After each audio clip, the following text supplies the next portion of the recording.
Halo semuanya, sama aku yang di video kali ini seperti judulnya aku mau nge-review sebuah buku yang baru banget selesai aku baca. Dan bukunya itu terkenal banget, yaitu Animal Farm dari George Orwell.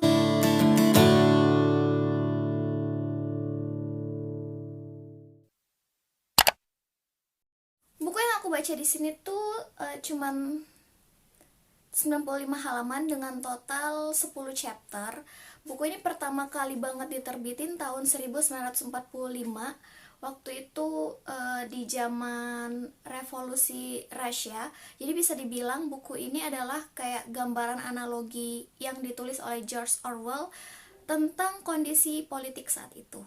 Dan menurut aku buku ini juga masih relate banget sampai sekarang, mau di negara manapun di belahan dunia ini, dan sampai saat ini juga masih relate sih. Jadi aku gak heran kalau pas aku baca-baca tentang buku ini, ternyata buku ini tuh di-ban di beberapa negara, salah satunya ya Korea Utara. Aku bisa paham banget kenapa Korea Utara nge-ban buku ini. Buku ini berkisah tentang hewan-hewan ternak di sebuah peternakan bernama Manor Farm. Nah, mereka ini tuh nggak suka atau nggak senang dengan cara mereka diperlakukan oleh pemilik farm itu, yaitu Mr. Jones. Hingga suatu hari salah satu atau salah seekor babi di peternakan itu yang dituakan bernama Major itu mengumpulkan mereka, lalu mengutarakan mimpi dan orasi-orasinya tentang pergerakan rebellion yang harus dilakukan cepat ataupun lambat. Pidato babi Major ini tuh menginspirasi semua penghuni peternakan. Terlebih lagi itu dua babi muda lainnya, yaitu Napoleon dan Snowball. Singkat cerita, mereka mendapatkan kesempatan untuk melakukan kudeta dan berhasil gitu kan, menyingkirkan Mr. Jones beserta karyawan-karyawannya. Lalu mereka melakukan revolusi peternakan yang tadinya bernama Manor Farm menjadi Animal Farm dengan kepemimpinan Napoleon sama Snowball. Di awal-awal cerita ini bisa dilihat kalau Snowball itu lebih dominan dengan ide-ide cemerlang dia untuk membuat Animal Farm menjadi lebih maju. Tapi di perjalanan ternyata Napoleon sama Snowball ini nggak selalu setuju. Mereka itu mulai kayak selalu berantem, punya pendapat yang selalu berbeda, hingga suatu hari Napoleon kayak menjatuhkan Snowball dengan cara yang tidak baik bersama antek-anteknya. Untuk selanjutnya bisa dibaca aja di sini, ini singkat banget. Jadi kalau misalnya aku ceritain lagi kayaknya bakalan jadi spoiler, sampai di situ aja blurbnya. Waktu awal-awal aku baca ini tuh aku bertanya-tanya kenapa George Orwell itu memilih karakter babi sebagai karakter utama di bukunya, dan dibilang babi ini paling berintelijen dibanding yang lain juga kan, yang paling cerdas, terus punya jiwa kepemimpinan yang baik gitu. Aku heran, padahal di kenyataannya kan babi ini punya gambaran yang tidak cukup baik kan ya. Babi ini kan rakus.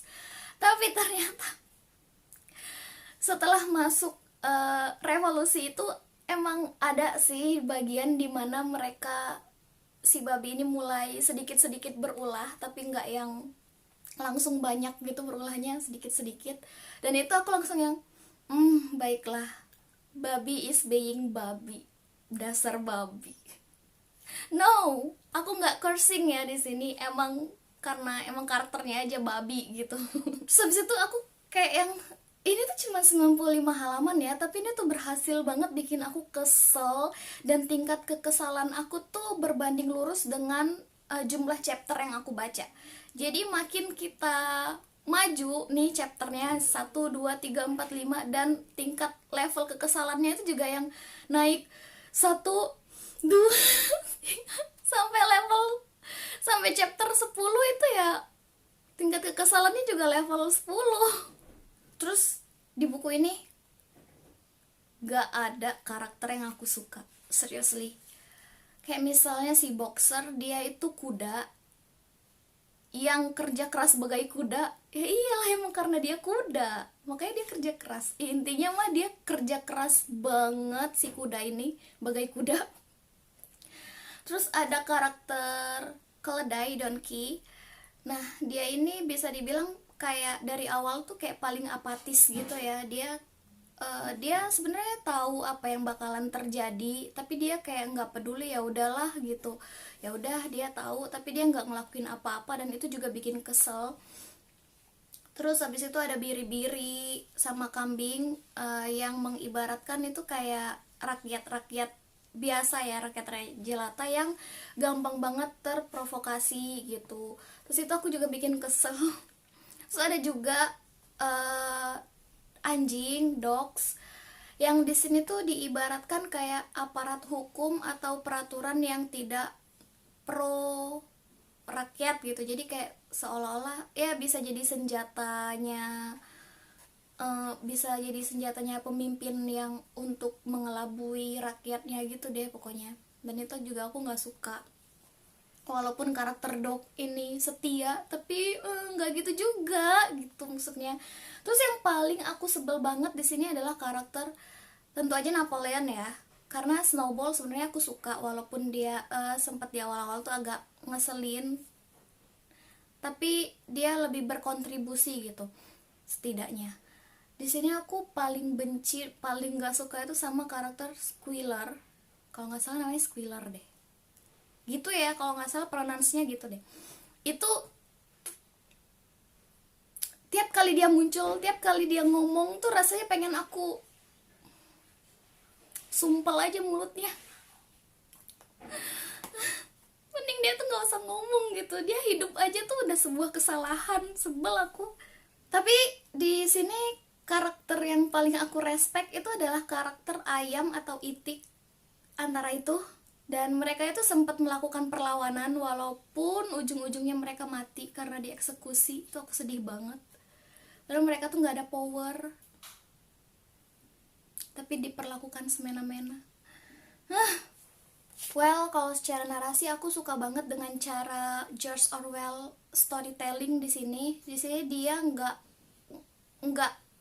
walaupun ini ditulis dari sudut pandang penulisnya atau sudut pandang orang ketiga, tapi George Orwell di sini nggak yang semena-mena ngasih tahu kita kalau ini tuh karakternya kayak gini loh, ini tuh karakternya kayak gini. Enggak, dia itu cuman menggambarkan, dia menunjukkan, nggak ngasih tahu, dia menunjukkan ke kita.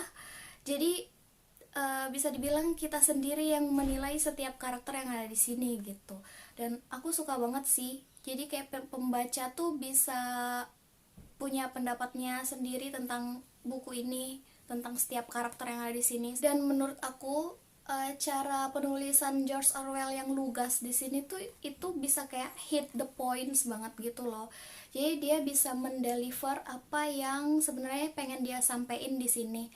Dan menurut aku ini tuh cocok banget dibaca sama semua orang, apalagi kan ini tipis banget ya. Cocok banget dibaca sama semua kalangan, semua orang ya. Intinya mah siapa aja yang baca buku ini, maupun itu orang awam banget soal politik, itu pasti ngerti bagaimana kondisi politik yang coba dijelasin sama George Orwell di sini. Ini buku bernutrisi tinggi banget, walaupun ngeselin tapi dia bermanfaat. Seenggaknya biar kita nggak jadi orang yang ignoran gitu loh. Nah, aku sendiri tuh baca yang versi bahasa Inggrisnya yang diterbitin sama Penguin. Kalau misalnya kalian mau baca ini, bisa banget. Kalian bisa baca Animal Farm versi terjemahan Indonesianya yang diterbitin sama Bentang Pustaka. Ini bukunya. Atau kalau misalnya kalian kayak aku yang males nungguin paket dan gak sabar pengen baca, itu kalian bisa banget beli di Rakata nih.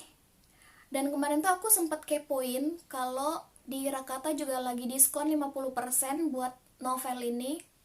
Jadi kayak cuman bayar 12.500 doang, bisa dibayar pakai GoPay juga. Nggak ada alasan buat nggak baca buku ini. Nah, buat kalian yang suka baca buku, nggak cuman hunting buku murah tapi pengen dapet cuan atau penghasilan tambahan dari hobi kalian itu, kalian bisa banget daftar jadi reseller di Mizanmu. Caranya dengan isi form yang linknya bakal aku taruh di description box. Terus melakukan pembayaran pertama atau melakukan pembelanjaan pertama sebesar 250.000 aja. Oh iya, untuk daftar jadi reseller Mizanmu di bulan April ini pas banget lagi ada promo, yaitu promo daftar reseller bertabur emas. Jadi kalian dapat kesempatan undian untuk 15 orang menangin kepingan emas. Terus kalau misalnya kalian bertanya-tanya, kenapa sih harus jadi reseller Mizanmu? Karena Mizanmu itu banyak banget keunggulannya, yaitu dia adalah platform terbesar dan pertama untuk reseller di Indonesia. Terdiri dari belasan penerbit dan judul bukunya itu ada ribuan, untuk dari mulai anak kecil hingga dewasa, terus dari fiksi sampai non fiksi semuanya ada, dan banyak banget judulnya, banyak banget pilihannya. Kalian bakal dapat diskon paten sebesar 30% untuk reseller dan bisa di dropship. Buku-bukunya bisa banget dipesan langsung di 5 gudang Mizanmu yang tersebar di 5 kota di Indonesia, yaitu Medan, Jakarta, Bandung, Jogja, sama Surabaya. Terus kalau misalnya kalian khawatir, tapi kan aku nggak jago promosi, tapi kan aku nggak jago bikin konten, lagi-lagi kalian tidak perlu sedih karena Mizanmu menyediakan support materi konten dan promo tiap bulannya. Jadi kalian gak usah mikir-mikir udah mana gitu, belum lagi bakalan dapat reward sama gimmicknya juga untuk reseller setiap bulannya. Dan yang gak kalah penting adalah kalian bakalan dapat training reseller sama info buku-buku terbaru yang akan terbit gitu. Terus kalau misalnya kalian berpikir, tapi aku males jadi reseller gitu kan, ini juga bisa banget dipakai untuk kepentingan pribadi. Kayaknya aku juga minat deh dalam hal ini. Iya, jadi kalau misalnya untuk kepentingan pribadi, kalian bisa beli untuk kalian sendiri, tapi kalian tetap dapat diskon 30% reseller. Itu kan cuan banget kan, lumayan. Itu kalau misalnya mentok-mentok kalian gak mau dapet tambahan ya. Tapi kalau udah jadi reseller Mizanmu, ya sayang juga sih kalau nggak dipakai keunggulan-keunggulan Mizanmu yang ini. Oke, udah segitu aja video aku kali ini. Semoga aja bermanfaat. Makasih banget udah nonton, dan see you in my next video. Bye.